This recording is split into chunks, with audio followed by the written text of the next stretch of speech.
Hay una sustancia química que con solo una cantidad microscópica altera intensamente la forma en que tu cerebro construye lo que vives como realidad. Si están bajo los efectos de esta sustancia, puede que vean el sonido, que el tiempo vaya más lento, que sientan que sus emociones se intensifican y en algunas personas, hasta su sentido del yo se puede desintegrar. Estoy hablando del LSD, o ácido para los amigos, porque una porción tan minúscula de LSD crea cambios tan intensos en la percepción, la emoción y la conciencia. Hoy toca contestar esa pregunta metiéndonos en el cerebro. Te contaré por qué hay personas que tienen buenos viajes o malos viajes, veremos si es algo peligroso y al final si el LSD puede ser un tratamiento en casos de depresión, ansiedad, adicción o el trastorno postraumático. Será un video muy loco. Así que entrémosle a la aventura fisiológica y anatómica.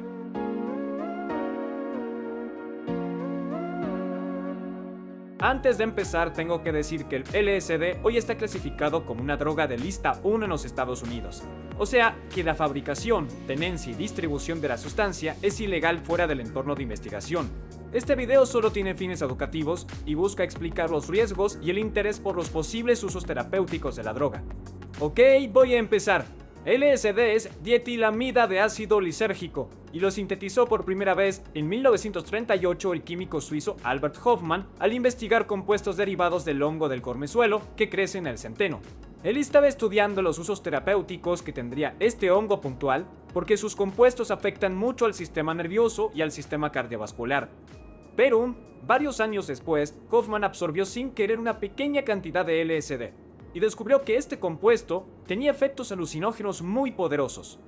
Luego decidió consumirlo a conciencia en 1943, en lo que se volvió una de las experiencias con drogas más famosas de la historia. Ahora, una de las cosas impactantes del LSD es la tremenda potencia que tiene. Las dosis se miden en microgramos, no en los típicos miligramos que la mayoría ya se acostumbró a ver en muchos medicamentos de venta libre.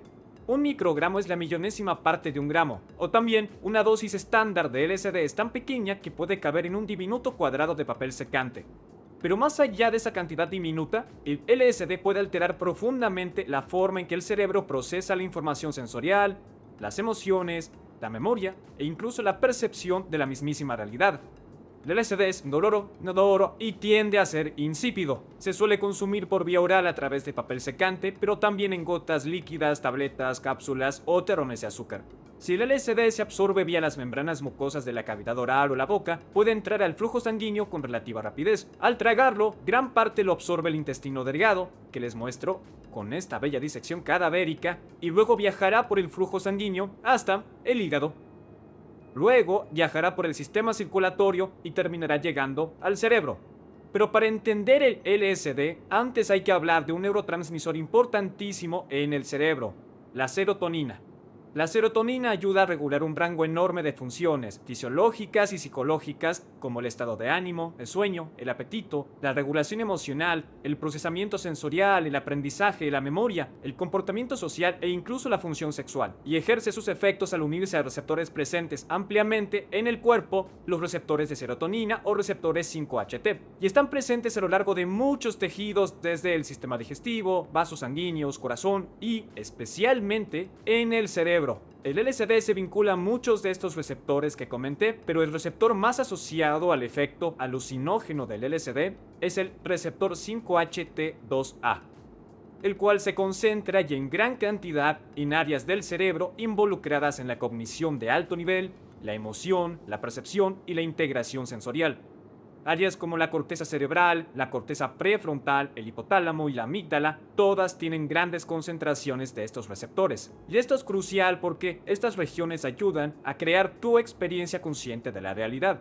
Ahora, el concepto más importante para entender al LSD es que tu cerebro nunca deja de filtrar información sensorial. Todo el tiempo, tu sistema nervioso está recibiendo toneladas de estímulos, desde sonidos, información visual, tacto, recuerdos, emociones y sensaciones corporales internas. Si tu cerebro intentara conscientemente procesar cada fragmento de información entrante a máxima intensidad todo el tiempo, sería algo que se volvería rápidamente abrumador. Tu cerebro es un campeón filtrando esta información. Él prioriza ciertas señales mientras suprime otras. Por ejemplo, ¿estás sintiendo la ropa que tienes puesta ahora?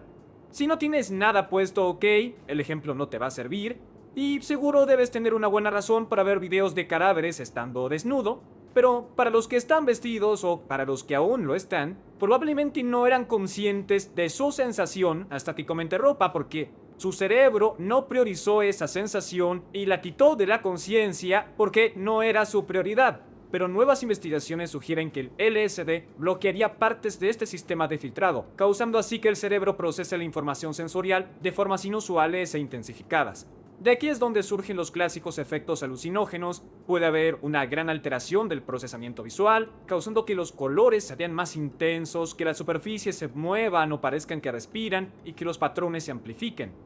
Hay personas que experimentan algo llamado sinestesia, que básicamente es la mezcla de los sentidos. Los sonidos se vuelven imágenes, los colores pueden tener una cualidad emocional, la música se siente físicamente. Y aunque los investigadores aún trabajan para entender estos efectos, parecería que el LSD aumentaría la comunicación entre partes del cerebro que normalmente no se comunican con tanta intensidad. Es sencillo, redes cerebrales que normalmente están compartimentadas comienzan a interactuar de formas bastante inusuales. El LSD provoca alteraciones del procesamiento emocional. La amígdala, con un rol protagónico en el miedo, la saliencia emocional y la memoria, tendría mucha participación en la experiencia psicodélica. Las emociones pueden amplificarse muchísimo. Las positivas llegan a sentirse eufóricas y con significados profundos, mientras que las negativas pueden llegar a una espiral de ansiedad, pánico o paranoia. La percepción del tiempo también se distorsiona, con minutos que parecen horas, hay pensamientos en bucle y paralelos, hay gente que dijo sentir que se desconectaron de su cuerpo o que perdieron el límite normal entre ellos mismos y el mundo exterior.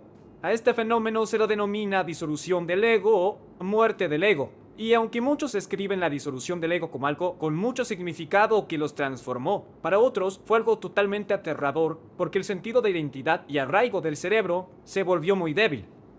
Un motivo por el que las experiencias con LSD varían tanto es porque el efecto depende mucho de la dosis. Dosis pequeñas de como 5 a 20 miligramos son a las que se les dice microdosis, porque su potencia está por debajo de los alucinógenos con efectos más fuertes.